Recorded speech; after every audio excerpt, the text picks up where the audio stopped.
Então a gente já viu aqui essa visão geral dessas funções aqui do néfron, né? E agora a gente vai ver isso mais detalhadamente. Então, aqui para a gente relembrar, a gente falou muito da filtração e da reabsorção. A gente viu que muito do líquido é filtrado, é um processo bastante permissível, né? E a reabsorção que vai ali para poder selecionar o que vai voltar lá para a veia. Porém, observem aqui, 100% do plasma que entra na arteríola aferente, está aqui, né? 80% retorna. 20% desse 100% aqui é filtrado. Desses aqui, ó, 100%, 20% é filtrado, só que ainda 19% retorna. Esse 19% aqui, ele está referente a esse 100%. Ou seja, apenas 1% vai ser excretado. Tá? E aí acaba que retorna 99% do plasma, desse conteúdo volta para o plasma. E aí vocês podem observar então, né, é filtrado um volume muito alto, de 20%, e desses 20%, 19% vai retornar. Desses 20% não, desculpa. Dos 20%, 99% retorna. Tá? Esse 19% aqui, ele está referente ao 100%. Então, 99% na verdade vai retornar, ficando menos de 1% do volume excretado para o meio externo, tá bom? E aí, como que acontece essa filtração lá no glomérulo? Vou movimentar aqui a minha carinha. O importante agora são as imagens. Então, vocês lembram que eu falei com vocês que o túbulo distal passa próximo ao do glomérulo? Olha as células dele aqui, ó. Tá? Guardem elas porque mais pra frente a gente vai precisar. Essas células do túbulo distal aqui, só para vocês entenderem, elas estão aqui perto e tem essas células aqui que são células da mácula densa. E aqui as células justaglomerulares. Essas células fazem controle da taxa de filtração. Tá? A gente vai falar agora sobre o glomérulo, mas lembrem disso. Tá? As células aqui da mácula densa e da justa glomerular, que estão aqui, ó, no túbulo distal e no glomérulo, fazem um controle muito efetivo da taxa de filtração. Aí a gente então tem aqui no glomérulo a arteríola aferente chegando com o sangue, aí forma esses emaranhados de capilares aqui, que são os glomérulos, e a arteríola eferente saindo com o sangue. E aí a cápsula de Bowman envolve o glomérulo, e ela tem duas membranas. Essa membrana externa aqui, né, que é o epitélio capsular, né, e uma membrana interna aqui, que são compostos de podócitos. Os podócitos têm essas invaginações que envolvem a veia, ali os capilares do glomérulo. Então, observem que então, ele tem essa membrana aqui que envolve os capilares e tem uma membrana externa. E aí forma um oco aqui, que é onde fica o líquido que foi filtrado. Então, sempre vai ter um líquido aqui que está sendo filtrado, tá, pessoal?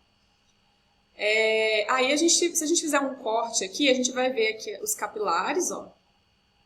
E aí, o capilar ele é envolto por um endotélio, que é um endotélio que tem vários poros. Ele é muito mais fenestrado do que os endotélios de outros capilares do nosso corpo, diversos outros capilares. E ele é seguido, esse capilar aqui, ele é seguido de uma membrana, uma lâmina basal. Observem aqui, isso daqui é um aumento, tá? Essa imagem é um aumento, essa região aqui, ó. E aí, ela é seguida de uma lâmina basal. Essa lâmina basal, ela é carregada negativamente. Isso faz com que proteínas e outras moléculas negativas fiquem lá no glomérulo. Então, vocês lembram que eu falei com vocês que vai ser filtrado quase tudo, menos proteínas e moléculas negativas e células sanguíneas?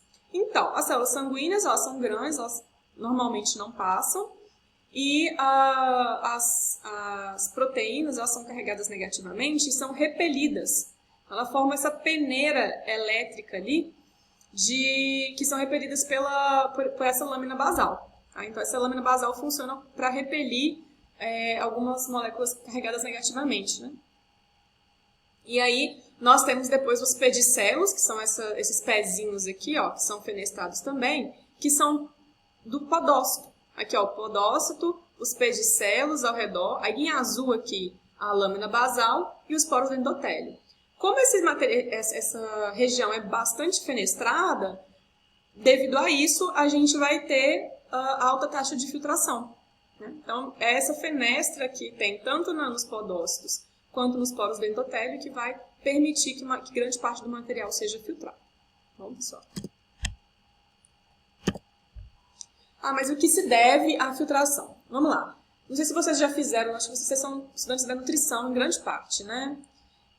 Se vocês já fizeram suco vegetal, suco não, leite vegetal, né? Aqueles leites de coco, por exemplo. Onde a gente pega o leite, a gente bate ele ali com a água quente, aí a gente vai passar esse conteúdo, né, da carne do coco ali, mais a água, e passa ele numa peneira, às vezes num pano mesmo, né? Então, vocês pensam que quanto mais a gente coloca, mais vai ser a taxa. Se a gente colocar muito de uma vez, uma peneira grande, a gente colocar muito ali, se a gente colocar um pinguinho de leite, quase, né, do conteúdo, quase não vai ser filtrado. Se a gente colocar ali 5 litros de uma vez, vai passar uma grande parte de uma vez, certo? Por causa da pressão. A pressão que esse composto ali de líquido e de carne do coco ali, ele faz uma pressão na parede ali da peneira, desse pano, fazendo com que o leite passe da região aqui do recipiente que a gente está fazendo nosso leite. A mesma coisa acontece nos capilares sanguíneos.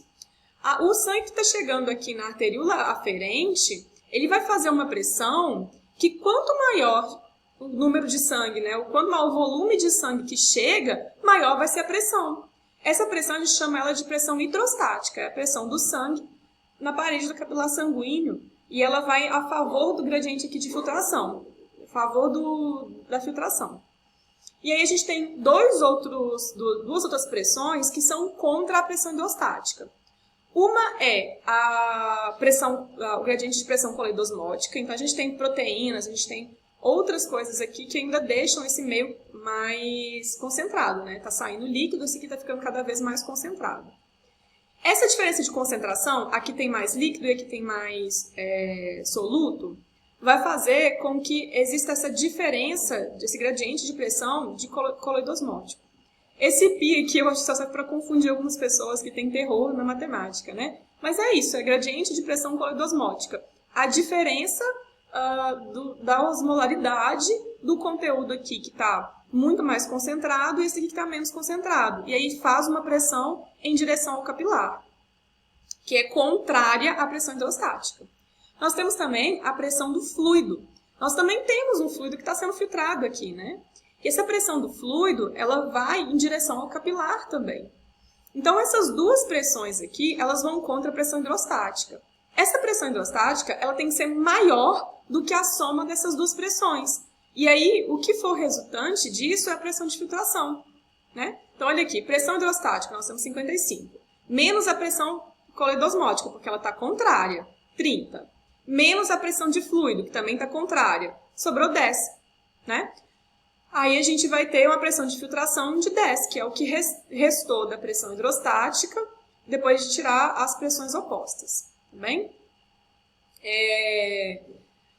Vamos pensar aqui na hipótese, né, por exemplo, o que pode alterar isso? A gente tiver uma produção muito grande, uma presença muito grande de proteínas plasmáticas. Então, algum problema do fígado, alguma coisa assim. E aumentou o conteúdo de proteínas plasmáticas, observem que a gente vai ter um aumento nessa pressão aqui coloidosmótica. Se a gente aumentar essa pressão coloidosmótica em 5, por exemplo, vai ser 35 aqui, a nossa pressão de filtração vai ser 5. Então, a gente diminui essa pressão de filtração. Outra coisa também, pedra nos rins. Se a gente tiver alguns cálculos renais aqui no néfron, a gente vai ter um volume maior. Se a gente tiver um volume maior, a pressão do fluido vai aumentar. Essa pressão do fluido aumentando é a mesma coisa. Se aumentar 5 milímetros de Hg, a nossa pressão de filtração resultante aqui vai ser 20. Aqui vai ser 5. Então, qualquer coisa que altere a pressão de fluido ou a pressão coloidosmótica, ela vai alterar também a pressão de filtração. Por isso que a gente tem algumas condições que podem alterar essa taxa de filtração nos rins. Mas os rins eles têm uma forma de poder equilibrar, de autorregulação dessa taxa de filtração. Então, observa aqui. A pressão arterial, né, ela tem uma média, né, a pressão normal, que é entre 80 a 180 milímetros de Hg. Dentro dessa normalidade aqui, ele se regula, o rim se autorregula. Então, ele vai estar sempre ali a 180, com essa taxa de filtração a 180 litros por dia. Se por acaso descer demais numa questão, por exemplo, de hemorragia, onde a pressão arterial diminui muito, aí nessa situação de hemorragia, aí a TFG não vai ter uma autorregulação mais, né? Aí a regulação aqui vai ser mais do sistema nervoso simpático, que vai sobressair, que é uma questão de sobrevivência, né? Nesse caso, acontece todo um evento para poder fazer com que se mantenha a homeostase em situações de uma pressão arterial muito baixa ou muito alta, né? Em casos de danos aí.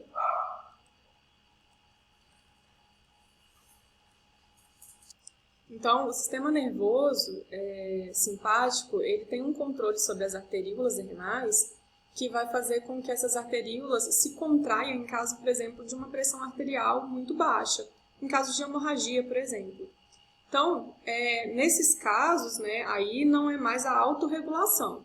Mas, no dia a dia, em condições normais, aí sim, o que mantém a taxa de filtração glomerular sempre constante é essa capacidade de autorregulação da taxa de filtração glomerular.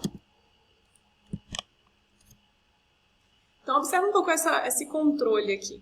Nós temos uma arteríola aferente e uma arteríola eferente.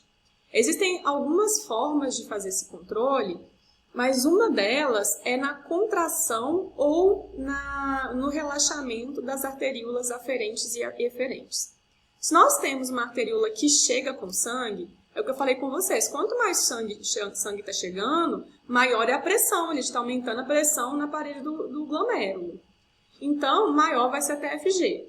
Ao mesmo tempo que se a gente diminuir aqui essa arteríola aferente, a gente diminuir o diâmetro dela, vai chegar menos sangue. Se chegar menos sangue, vai diminuir a pressão. Então, só o controle da arteríola aferente já vai poder diminuir ou aumentar a taxa de filtração glomerular. Outra forma é um controle da arteríola eferente, que é o sangue que está saindo.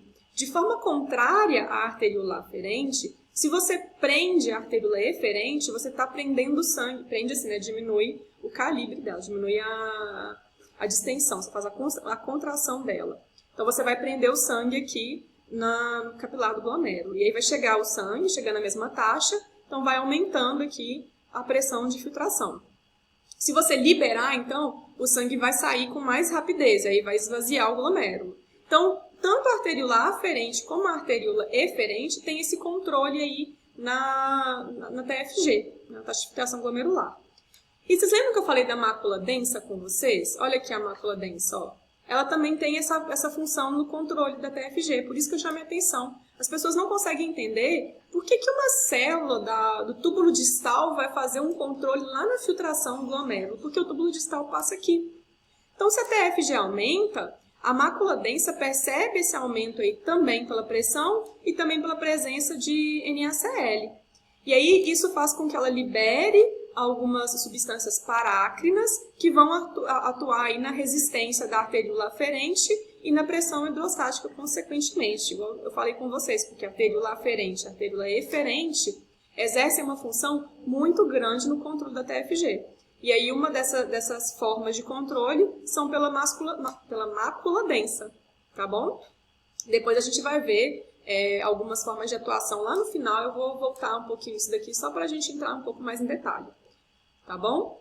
Mas aí, então, agora vocês já sabem que a arteríola aferente e a arteríola eferente fazem esse controle aqui da taxa de filtração glomerular, controlando quanto sangue entra e quanto sangue sai, tá bom? Se ficar alguma dúvida, a gente vai para a sala de aula e vocês podem pedir para eu explicar de novo. Ou então pode repetir esse vídeo quantas vezes quiserem, tá bom? Então, a gente vai para o próximo vídeo agora.